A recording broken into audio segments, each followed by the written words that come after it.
Hello, I'm Ted Pike. Every year, thousands of pilgrims come to this place, Palestine, to discover their spiritual roots. Yet today, it is not just the religious. Mankind in general is turning its attention toward this land. Most of us realize that if World War III erupts, it could begin right here in a collision between Arab and Jew. What are the causes of this conflict between Arab and Jew, a conflict which never seems to go away? Before Zionist settlers came here around the turn of the century, this region was not particularly known for strife. Yet since then, it has known little but strife. Is there something within Judaism itself which acts as an abrasive on this land? To answer that question, we don't need to make another pilgrimage to Palestine. We don't need to visit historic sites or Jewish shrines. Instead, since Judaism is very much a religion of its literature, we need to go where its most sacred teachings are preserved. We need to go to a synagogue, in particular, the library of a synagogue.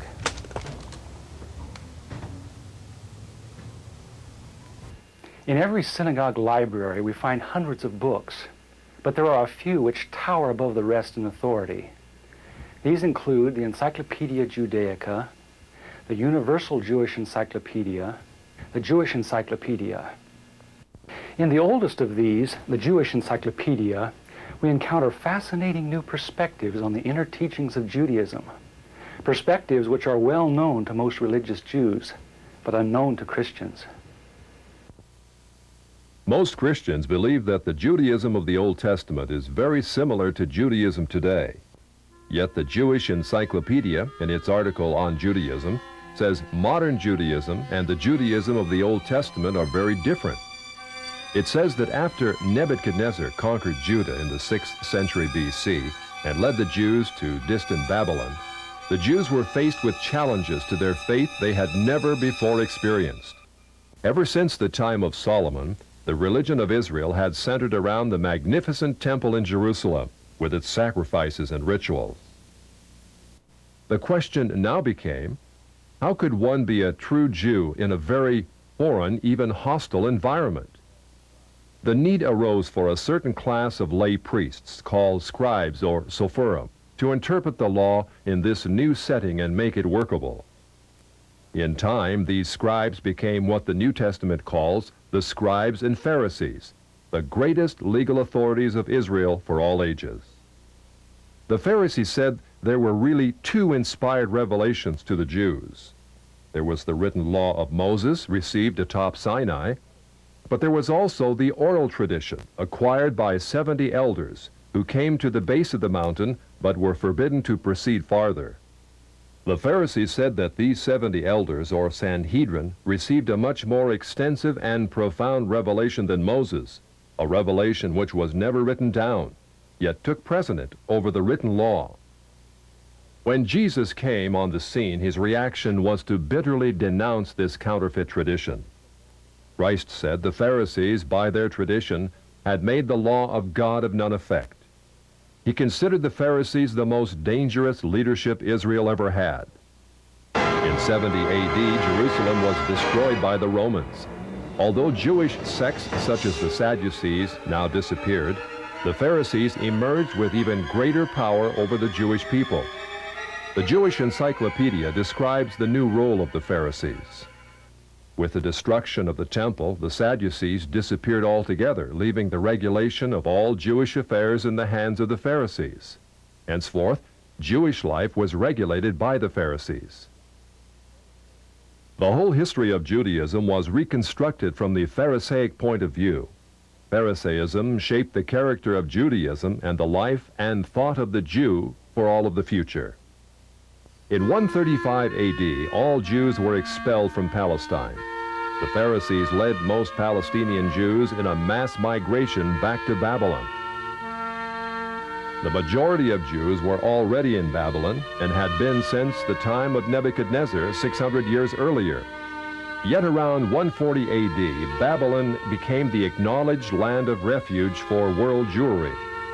For another 1,000 years, Judaism flourished in Babylon under the leadership of the Pharisees. Great academies of the rabbis were established and thousands of new laws formulated. There, those same Pharisees who killed Jesus Christ remained the undisputed rulers of Judaism. In Babylon, the Pharisees codified their oral traditions into the Babylonian Talmud, the written form of that oral tradition which Jesus so bitterly rebuked. The Talmud reveals how deep was Israel's apostasy. In her beginning, God gave the Hebrews the loftiest, the most upright literature and ethics the world has ever known. Yet when they turned their backs on him, they produced the Talmud, a work which has aptly been called a monument to human folly. The Talmud also helps us understand the basis for Christ's unflattering descriptions of the Pharisees. Jesus described the Pharisees as hypocrites, children of hell, blind guides, whited sepulchres, full of dead men's bones. He even described the Pharisees as children of their father the devil, a murderer from the beginning. The Talmud confirms Christ's words. In the Talmud, in Treatise Sanhedrin, an extensive passage describes the right of the Pharisee to kill anyone, just as long as he did so indirectly. As one of dozens of examples, the Talmud tells us that if one bound his neighbor and he died of starvation, he is not liable to execution. In such an indirect manner, the Pharisees also killed Christ. Manipulating the Romans to actually wield the spear and sword, the Pharisees claimed, as their descendants do today, that since the Romans were the direct cause of the death of Christ, it is the Romans, not the Jews, who are guilty. Christ also called the Pharisees adulterers, an adulterous generation. The Talmud provides generous loopholes for adultery. It says the penalty for adultery does not include sex with a minor, the wife of a minor, or the wife of a heathen. The Talmud also encourages seduction of unwed adolescent girls called designated bondmaids.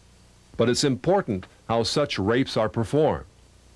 With the designated bondmaid, one is guilty only in the case of natural connection, but not in the case of perverse connection. The Pharisees reasoned that rape in a perverted manner is outside the jurisdiction of the law. Normal rape, however, was punishable. In Babylon, sexual perversion of every kind had been a way of life for millenniums. The Pharisees were deeply influenced by such practices.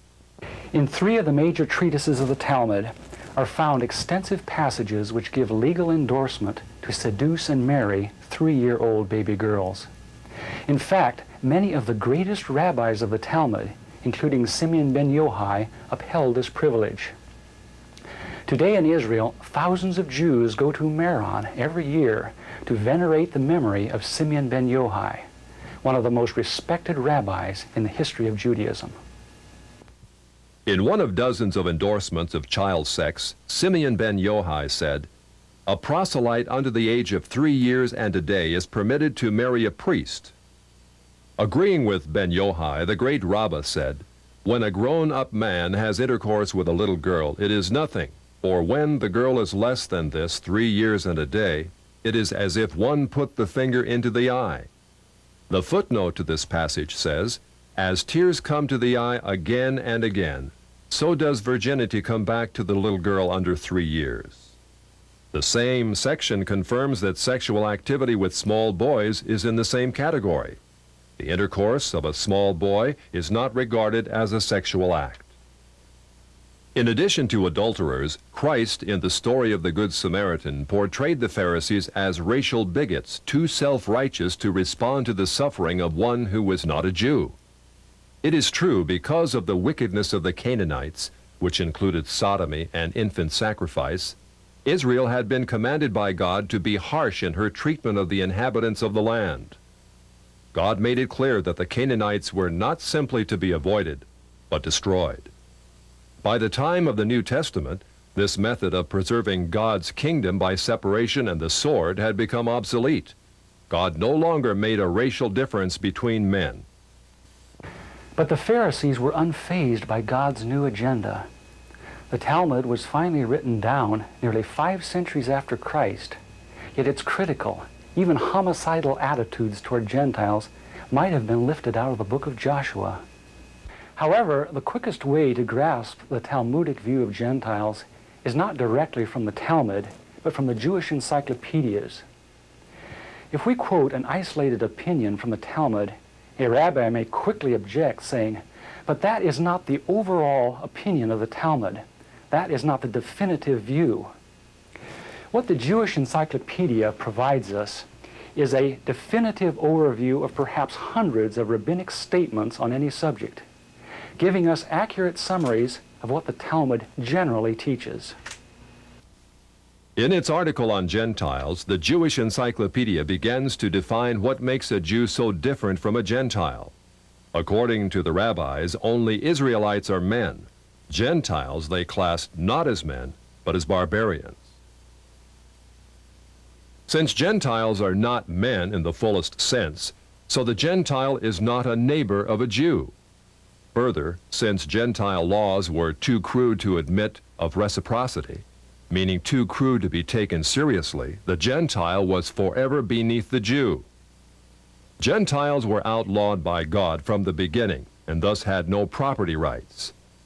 The Almighty offered the Torah to the Gentile nations also, but since they refused to accept it, he withdrew his shining legal protection from them and transferred their property rights to Israel, who observed his law.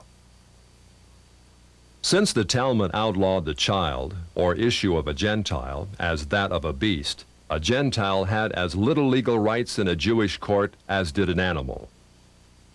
The Talmud states that if a Gentile sue an Israelite, the verdict is for the defendant, the Israelite.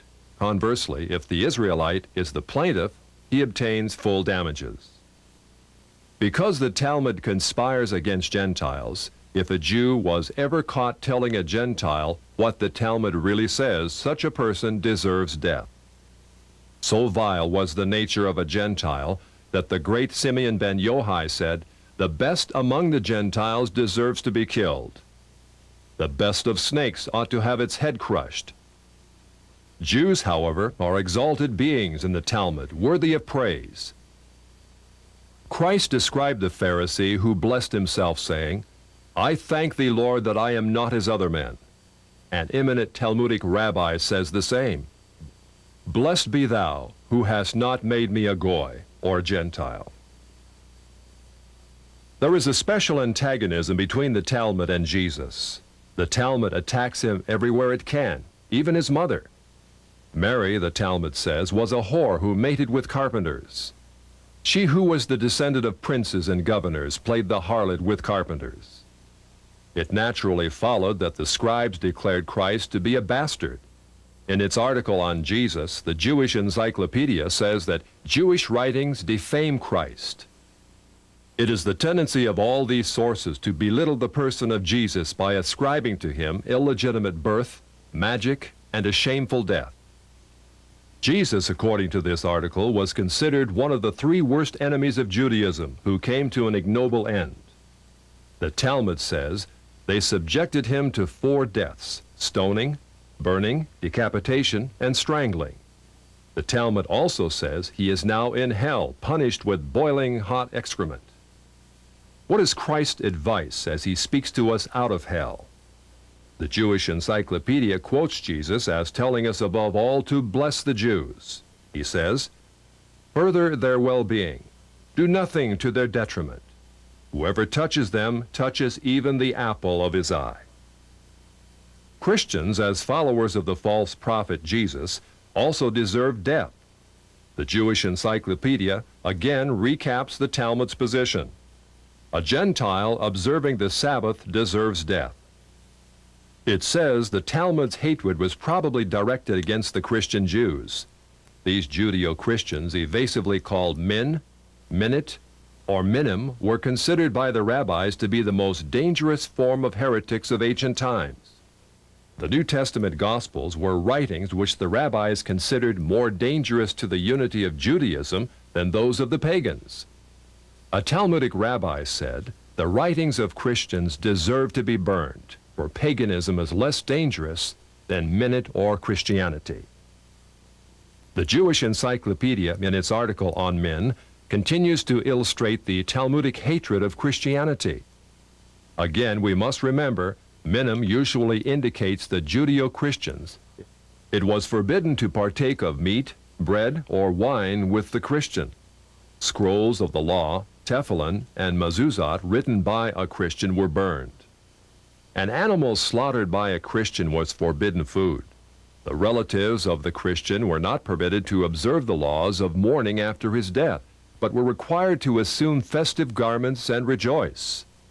The testimony of a Christian was not admitted in evidence in Jewish courts, and an Israelite who found anything belonging to one who was a Christian was forbidden to return it to him. The Pharisees, through their Talmud, thus gave the Jews an ethic which encouraged bigotry and isolation. But it did worse than that. It invited persecution. By the 11th century, the inhabitants of Babylon, growing weary of the self-righteousness and dishonesty of the Jews, expelled them to the west. Migrating across North Africa and Central Europe, the great majority of Jews who had lived in Babylon for almost 1,600 years now began to find their destinies in the cities of the West. Yet in coming to the West, found their Christian neighbors extremely intolerant of the antisocial deviations Jews had taken for granted in Babylon. In order to survive, it was necessary to abandon such Babylonian traditions. But that was not as easy as it sounds. For 1,000 years, the Pharisees had commanded such deviations. Most Jews could not bring themselves to defy the authority of the Pharisees. Enter one of the giants of Judaism of all time, the great Maimonides. Maimonides, a physician and philosopher, knew that no Jew who practiced Babylonian perversions could remain alive in Christian lands. He attempted to harmonize Greek philosophy with the best points of Judaism. He hoped his rationalizations would enable Jews to abandon their antisocial customs. Yet Maimonides was only partly successful. He was excommunicated by the Jewish community on the charge of making new laws. Nevertheless, his moderation and intellect did in fact temper the old Judaism of Babylon. Gradually over the centuries, Jews abandoned immoral practices of the Talmud. Such practices are not observed today.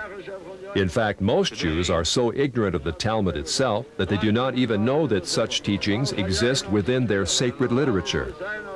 Yet the fact remains that when the Jews came to the West in the Middle Ages and attempted to accommodate the Talmud to Christian society, a tremendous conflict was created. In Babylon, Judaism could be perfectly consistent with the teachings of the Pharisees because the Babylonians were immoral as well. In Christian lands of the West, it became necessary to pretend that many of those teachings did not exist. Even today, religious Jews continue to venerate the Pharisees and their Talmud as the greatest source of light that Judaism will ever know. Yet, living in Christian lands, no Jew can fully perform what the Pharisees commanded. This conflict in Jewish responsibility has created a dilemma over the last 1,000 years from which Jews in the West have not emerged. Yet even before Maimonides came on the scene in the 12th century, another dilemma was being created in Judaism far to the east. This was a dilemma not concerning the doctrines of the Jews, but over who actually was a Jew. In their articles on Khazars, the Jewish encyclopedias tell us that in the 8th century A.D., Jewish missionaries ventured north of Babylon to the land of the Khazars between the Caspian and the Black Seas. Khazaria was a vast grassland on what is now the plains of southern Russia, inhabited by a race of merchants, artisans, and warriors of Hunnish Turkish stock.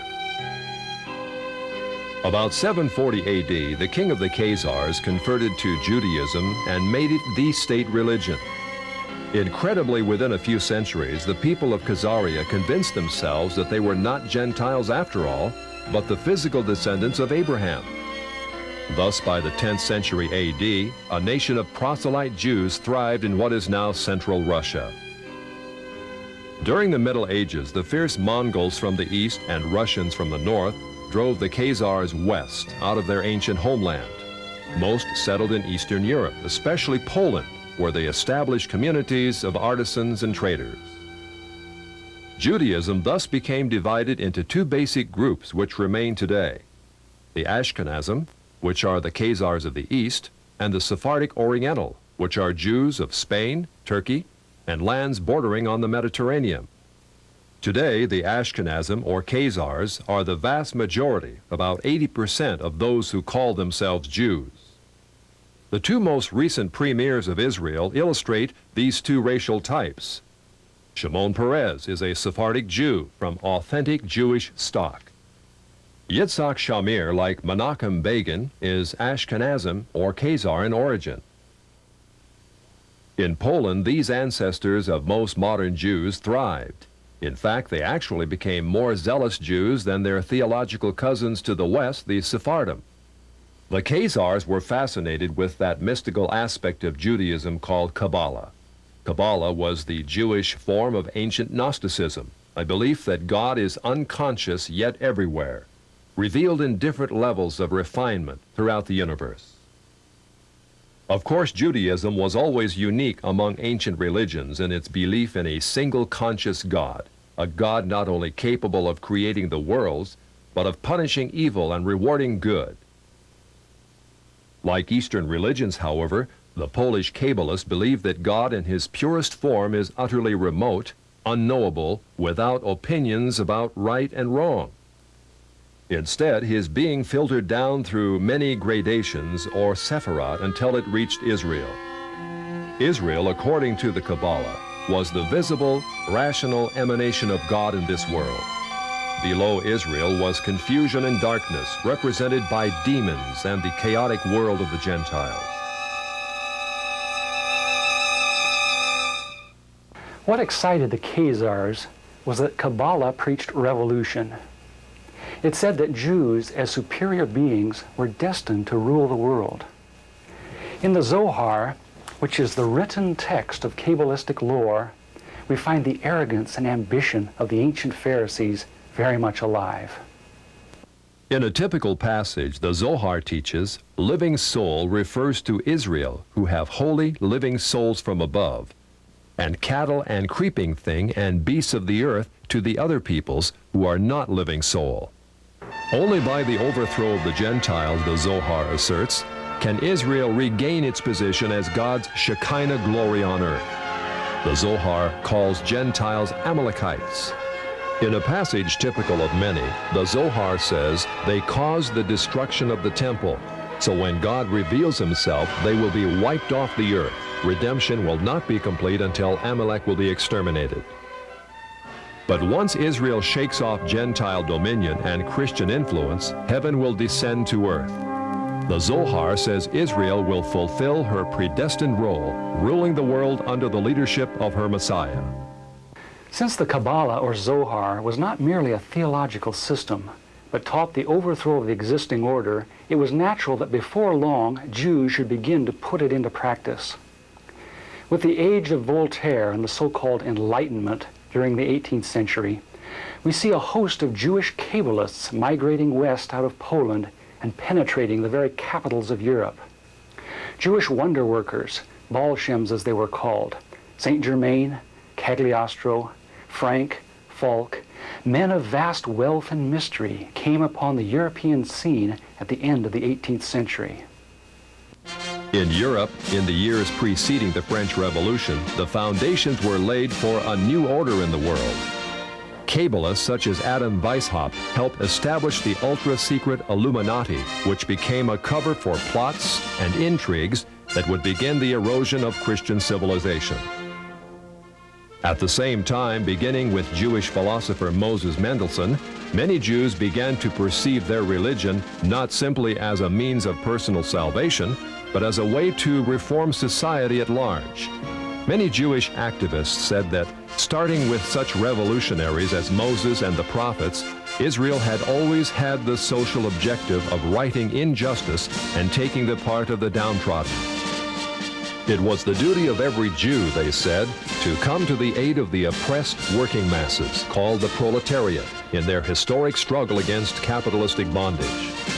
Many Jews thus came out of the ghetto and took part in all the great revolutions of the 19th century, including the Revolution of 1829 and the Revolution of 1848. It is thus not surprising that as the 20th century dawns, we find Jews turning their attentions to the overthrow of one of the last monarchies still opposing Jewish advancement, the Romanov dynasty of Russia. It is well known that the Jews had long hoped to overthrow the Tsar. It was natural then that Jewish philosophers such as Moses Hess and Karl Marx should contrive a philosophy that could make such overthrow possible.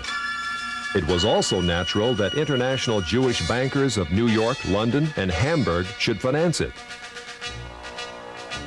The U.S. State Department, in its 3-volume report on the origins of communism in Russia, published in 1931, reveals how Jewish-controlled German banks under the leadership of Max Warburg conspired as early as 1914 to send large payments to Lenin, Trotsky, and others in their attempts to bring down the Tsar.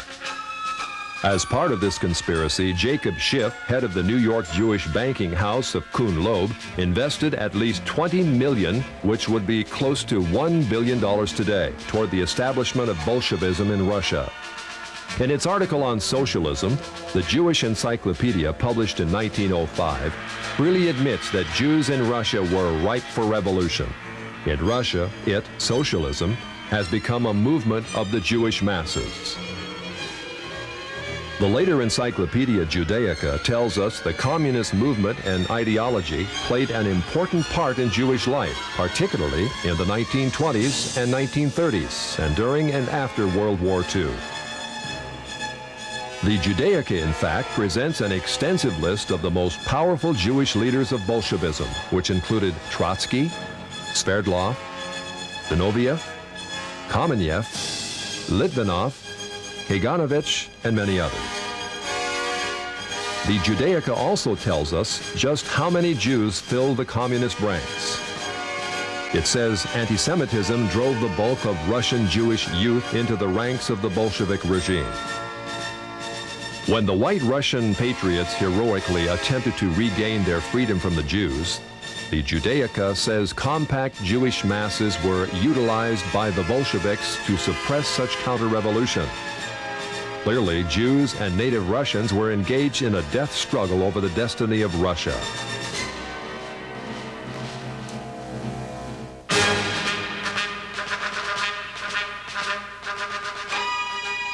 Unfortunately, the Jewish masses won. A rare photo shows the First People's Commissariat.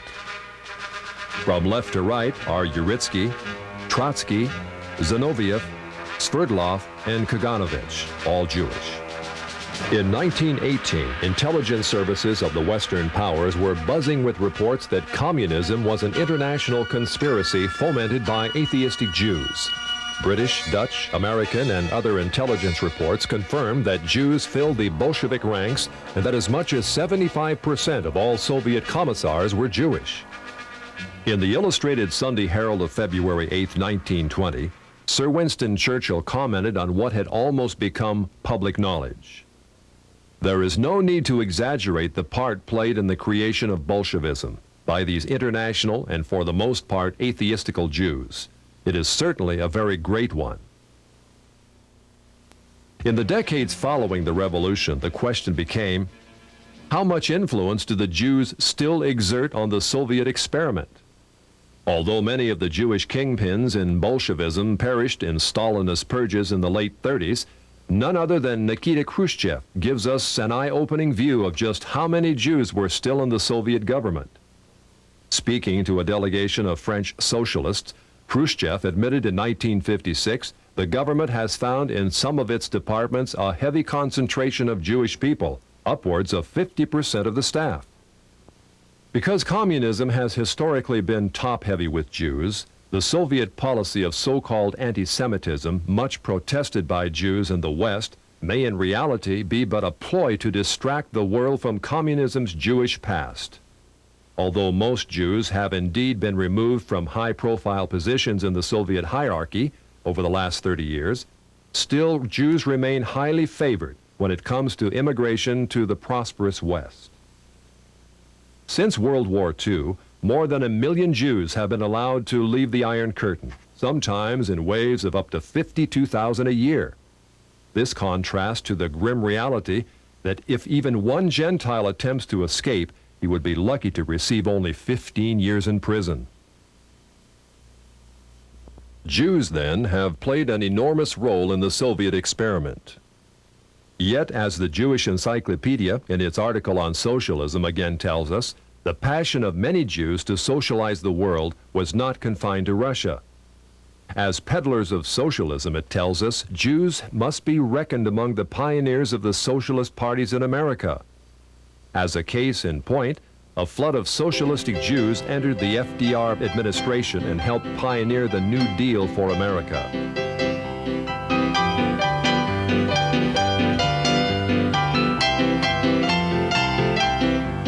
The Encyclopedia Judaica says Roosevelt's liberal policies endeared him to the Jewish community, which shared with him an overriding commitment to the welfare state. It is very significant that in letting left-wing Jews into his administration, FDR set in motion a conspiracy that was soon to have the gravest repercussions.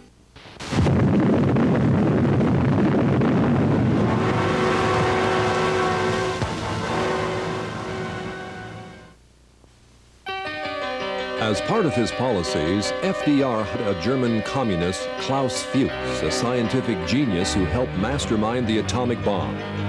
Yet Fuchs also headed a ring of 8 highly influential Jews who delivered the entirety of our atomic technology to the Soviet Union in the early 1950s. They included Julius and Ethel Rosenberg, David Greenglass, Harry Gold, Sidney Weinbaum, Morton Sobel, and others. Of the 10 convicted for espionage, no less than 8 were Jewish. Later in 1957, it was discovered that the Jewish Soblin brothers delivered massive defense secrets to the Russians. They acted upon the orders of the Jewish head of the Soviet secret police, Beria. The most recent example of such treachery is the Pollard spy case, in which Jewish spy Jonathan Pollard and his wife delivered thousands of top-secret documents not to Moscow, but to Tel Aviv. All Jews, of course, are not communists, spies, or even liberals.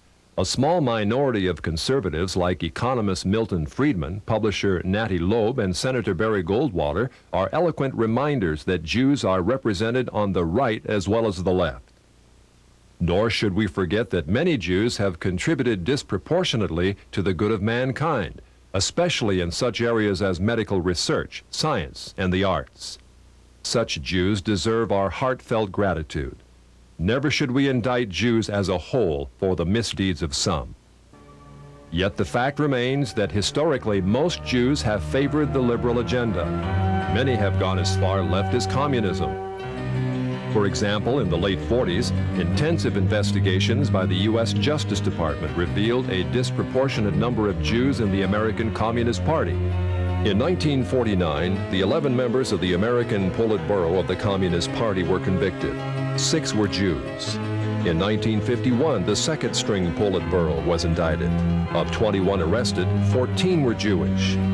Also in 1951, 15 top West Coast communists were indicted. 6 of the 15 were Jewish. Falcon flight, break left. During the Vietnam conflict, while American boys died by the tens of thousands, Jews dominated the communist New Left in America. The Encyclopedia Judaica says the New Left included a disproportionate participation of Jews in the leadership and sometimes also in the ranks. It continues, Jews have been active in the United States in all radical movements, socialist and communist, old left and new. On almost every major campus in which the New Left was active, Jews were prominent in the leadership. Typically, they formed between a third to more than half the leadership and members.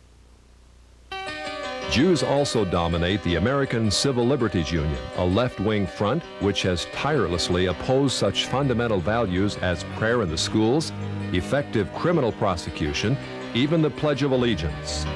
The ACLU has been the subject of frequent congressional scrutiny. As early as 1931, a special congressional investigating committee prophetically described a role which has become all too familiar in recent years. It claims to stand for free speech, free press, and free assembly. But it is quite apparent that the main function of the ACLU is to attempt to protect the communists in their advocacy of force and violence to overthrow the government. Today, the ACLU is led by Jewish National Director Ira Glasser, the 5th national director in its history. According to a 1977 ACLU survey of membership, 27.3% of ACLU leaders were Jewish, 21.4% of members.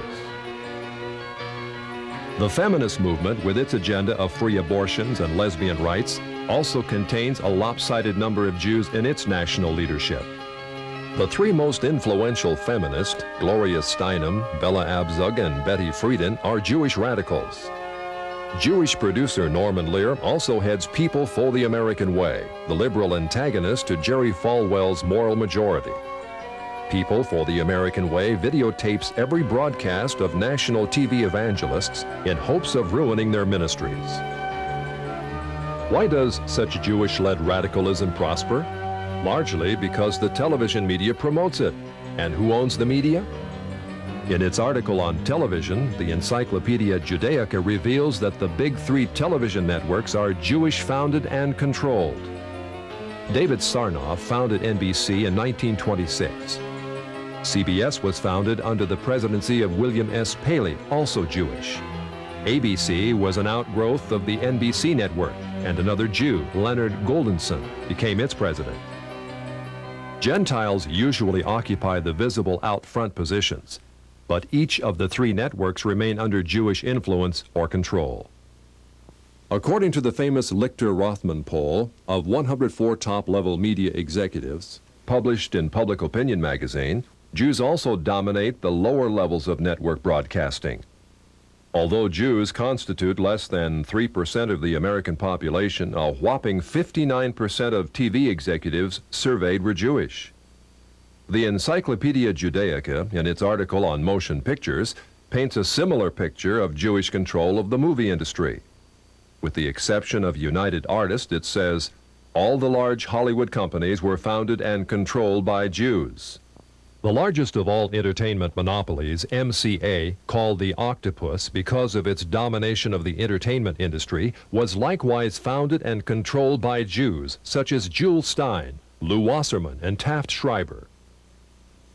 In its article on publishing, the Judaica presents lists of dozens of the largest publishers in America owned or controlled by Jews. In the Lichter-Rothman poll, it was found that 97% of media leaders surveyed favored abortion on demand, 86% favored hiring homosexuals as teachers, 57% believe that adultery is not wrong, and so on. Clearly, the liberal bias of the Jewish-controlled TV networks is indisputable. Jews are also rapidly gaining control in Congress. In 1976, there were virtually no Jewish political action committees. In 1986, there were more than 70 Jewish PACs. In 1972, there were 2 Jewish senators and 12 Jewish representatives in Congress. In 1986, there were 8 Jewish senators and 30 Jewish representatives. In 1986, more than 50% of the budget of the Democratic Party was paid for by Jews, with Jews paying 25% of the Republican budget. As our study in the synagogue library reveals, there does exist a tendency toward Jewish domination of our society. Where is all this headed? The Right Honorable Winston Churchill wrote, "It may well be that this same astounding race may at the present time be in the actual process of producing another system of morals and philosophy as malevolent as Christianity was benevolent, which, if not arrested, would shatter irretrievably all that Christianity had rendered possible. It would almost seem as if the gospel of Christ and the gospel of Antichrist were destined to originate among the same people." Can it be that such pervasive Jewish control which we are seeing today is but the harbinger of even greater Jewish control to come? In the book of Revelation, a great harlot is described ruling the world, riding on a horned and headed beast. Throughout the Old Testament, Israel was described as a harlot, the mother of spiritual whoredom among the nations. Is the harlot of Revelation actually Israel riding upon her false Messiah, the Antichrist? Today, many believe Israel is on the road to the fulfillment of the prophecies of Isaiah. A great Jewish temple is being planned. A priestly class called the Kohanim is being readied. Ritual sacrifices are being studied. Truly, prophecy is being fulfilled in an amazing way, yet not in the happy way that most of us would like to believe. In Israel today, effective Christianity is outlawed. If a Christian were to walk through any town in Israel passing out New Testaments, he could be sentenced to prison for 5 years. Israel is not moving toward Christ. She is moving toward her false Messiah, Antichrist. In Antichrist, Israel hopes to find all the worldly power and glory which Jesus denied her, but she will not find it. As the Bible teaches, the great harlot Israel will be thrown from the back of the beast. The beast, with his 10 Confederate military leaders, will gore and burn her with fire. This is what the Bible calls the Great Tribulation, or time of Jacob's trouble, a time when Israel, who thought she could rule the world, will experience unprecedented agony and judgment for her sins. Since the Bible tells us that Israel is on the road to judgment by God, what should be our attitude toward her? St. Paul tells us that Jews are indeed enemies of the gospel, yet enemies who are beloved for the sake of a remnant which shall one day be revealed. Israel is like the prodigal son, inheritor of a glorious destiny. But she is also rebellious. Like the prodigal son, she must be humbled, not by us, but by God. Someday, out of the great tribulation, a remnant of Jews will look upon him whom their fathers pierced and will plead for his forgiveness. The dry bones of Jewish unbelief will be resurrected. Jewish branches will be grafted back into the vine, which is Christ, Israel's true Messiah. Israel will become as much of a blessing as she was once a curse unto the nations. But there have always existed those who cannot see the big picture, who cannot wait for God to finish his controversy with Israel on his terms. Throughout history, movements have erupted which have attempted to solve the so-called Jewish problem in the most direct way.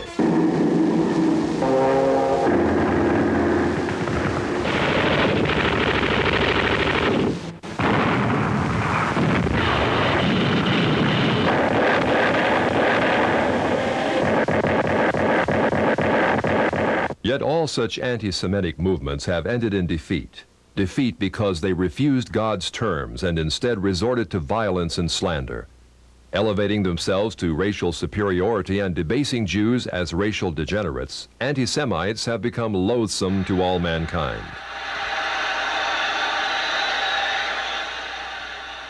In contrast, the Bible presents the perfect approach to this problem. All the prophets were heavily burdened, even angry at the transgressions of Israel. Yet when they spoke out, it was as God led them. When they chastised the people, it was not in the arm of flesh. Vehement as they had to be in denouncing sin, they never became bigots. Their message was on the highest ethical level. They told Israel she was sinful, not because she was racially degenerate, but because she had broken God's law. As would be expected, all the prophets were accused of being negative, even anti-Semitic. Jewish King Ahab called the prophet Elijah an enemy of his regime. Jeremiah was accused of being against his own people in favor of the Chaldeans. Micaiah was described as never speaking anything good, but only criticism. Even Christ and the apostles were called enemies of the Jews, yet they spoke out. The great figures of the Bible provide a pattern of how we should respond to the Jews today. The prophets and apostles preached the good news to Israel, yet they were very wary, very realistic concerning rabbinic deception. Our Lord warned us to beware of the leaven of the Pharisees. Considering the Pharisaic origins of modern rabbinic Judaism, his words can only mean be wary of rabbinic Judaism. As we saw earlier, rabbinic Judaism is inherently ambitious. It will forever attempt to establish itself as the dominant factor in society. If Zionism is unnaturally encouraged, as it has been by the church over the last century, then it will rise to a position that is intolerable. Inevitably, mankind, smarting under its presumptions, will rise against it in new waves of anti-Semitism. An angry humanity will pit itself against the Jews. The Jews will fight back. This is what is happening in the Middle East today, as Jew and Gentile quarrel over the land of promise.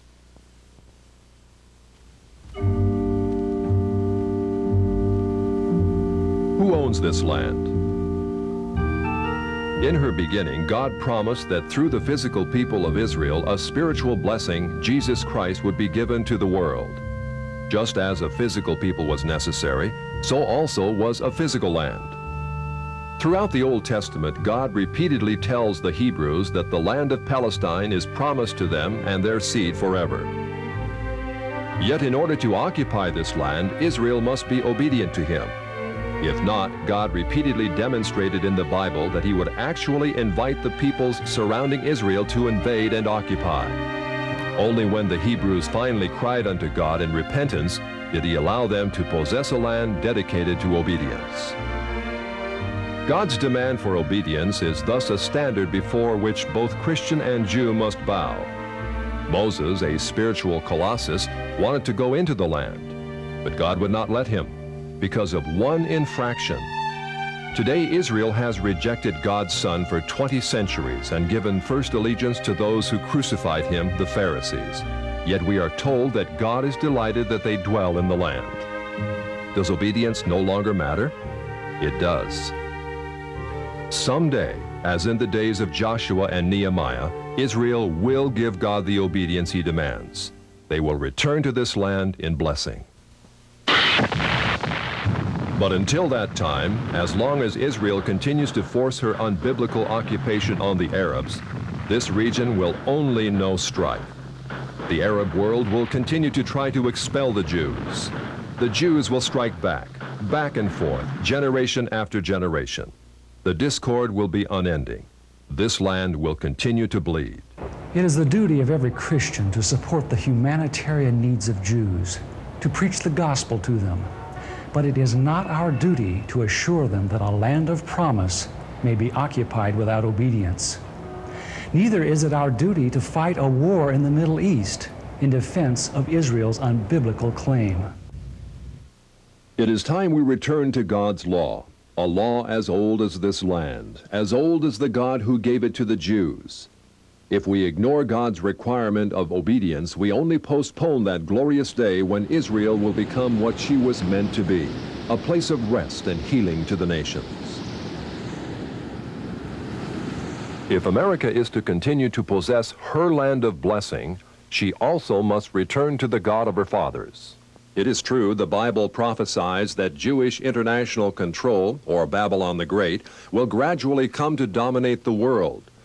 Yet the Bible also promises that if a nation turns to him in repentance, he will postpone the judgment he himself has predicted. God is already showing us how he can slow down the Zionist timetable. In 1982, Israel invaded Lebanon, ostensibly to destroy the PLO threat from the north. Yet in doing so, she unleashed a reign of barbarity and destruction unequaled in this decade. Not only did Israel bomb Beirut to rubble, killing thousands of civilians, but she actually encouraged the infamous Shatila massacre by providing aerial lighting for the three-day slaughter of hundreds of innocent victims. Despite the bad publicity surrounding such atrocities, Israel was confident that her massive firepower and support from America would make Lebanon her conquered colony to the north. Yet God judged Israel. Like Pharaoh in the Red Sea, he caused Israel to flounder. Today, Israel is a nation in turmoil, divided, unable to regain the respect of the world. Although Jewish power continues to increase ominously in the United States, the fact means that God is able to slow it down, but only if we as a nation turn again to our Creator. We must repent of the national sins which have weakened our moral fiber and allowed the forces of Satan to dominate us. In a moment, we'll explain how you may educate others concerning this threat. Yet education in itself is not enough to hold back a demonically empowered conspiracy. We have to have God's power, a power which only comes through total consecration to Him. The communist movement demands that every true Marxist be willing to give up everything, even his own life, for the cause. If we are to have power against the Antichrist, we must do as much. We must give our lives totally to Christ, willing to do anything, give up anything he might ask. Only by such a death to inner hidden rebellion can we really have power in the spiritual realm. Only by such sanctification can we know what it is to walk with God as true Christian soldiers, capable of action, but also of hearing the Holy Spirit's voice of love and restraint. The first step toward holding back Zionist expansion is thus national revival, a transformation of hearts that begins in each one of us and then spreads across this broad land. But just as importantly, the church in America must turn from its unconditional support of Israel.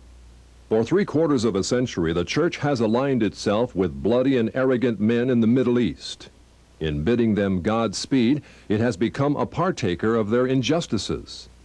Tragically, such a policy has alienated the Muslim world from the gospel. Because the church has historically ignored the plight of the Palestinians and sided with their oppressors, the Israelis, the Arab world has closed its ears to the message of Jesus Christ. In fact, by giving unconditional approval to Israel, the church, more than any other institution, has helped build up the walls of that system, which will ultimately become Babylon the Great. The church must now face the fact that Israel today is not the fulfillment of the sublime prophecies of the Old Testament, prophecies which are conditional upon obedience. Instead, modern Israel is the first stage in Satan's plan to take this world from Christ and give it to Antichrist, Israel's false Messiah, who will rule the world from Jerusalem. This scenario is borne out by none other than Prime Minister David Ben-Gurion, one of the great founders of Israel. Recorded in an astonishing article in Look magazine, Ben-Gurion predicted that a one-world system presided over by Jerusalem will be set up in the near future. All continents will become united in a world alliance, at whose disposal will be an international police force. All armies will be abolished, and there will be no more war. In Jerusalem, the United Nations, a truly united nations, will build a shrine of the prophets to serve the federated union of all continents. This will be the seat of the Supreme Court of mankind, to settle all controversies among the federated continents as prophesied by Isaiah. Ben-Gurion's vision of Israel in dominion of the world is identical with the vision of the great harlot, ruling the nations, as given in Revelation 17. Yet it's a vision which may be postponed. If enough of God's people rededicate themselves to Him and turn from support of a system which seeks their ruin, then Zionist world control can be turned back, at least within our time. There are many practical things which each of us can do to hold back the Zionist timetable. As director of this program, my wife, Lynn, would like to share some of them with you. Thank you, Ted. I believe the time is past when we can be aware of these things and remain silent. Whatever the cost, we must inform others of the things that we've seen in this presentation. This includes our pastors and church leaders. It also includes our elected representatives. Members of Congress in particular are under pressure by the powerful and vindictive Zionist lobby. The Zionist lobby will ruin any member of Congress who consistently opposes it. It is vital that we assure our congressional representatives of our support if they resist unreasonable demands by Israel. At the same time, we should not give the impression that we dislike Jews or that we believe all Jews are involved in a conspiracy. Instead, we should make it clear that what we are concerned about is the general trend toward Jewish domination of our society and the problems such control creates. Letters to the editor are also an effective way to speak out and inform on issues relating to Israel. But again, in order to be printed, such letters must be moderate and well informed. In addition, Christians must stop depending on the Jewish media for entertainment and news of world events. Families should search for wholesome alternatives for home entertainment, which do not center around television. In place of Jewish news-gathering sources, a number of newspapers and newsletters are available, which bring to light many facts suppressed by the Jewish press. To help you inform others, the National Prayer Network has provided some of the most effective tools available today. The first is the video you have just seen. When shown to Bible studies, churches, and civic groups, this documentary has an unmatched record for educating your friends and neighbors. In addition, the National Prayer Network provides 3/4-inch video cassettes of the Other Israel video for airing on cable TV stations nationwide.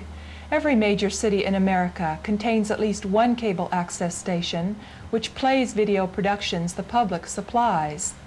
You can take them a 3/4-inch copy of The Other Israel. If it suits their schedule, they will play it before thousands of viewers.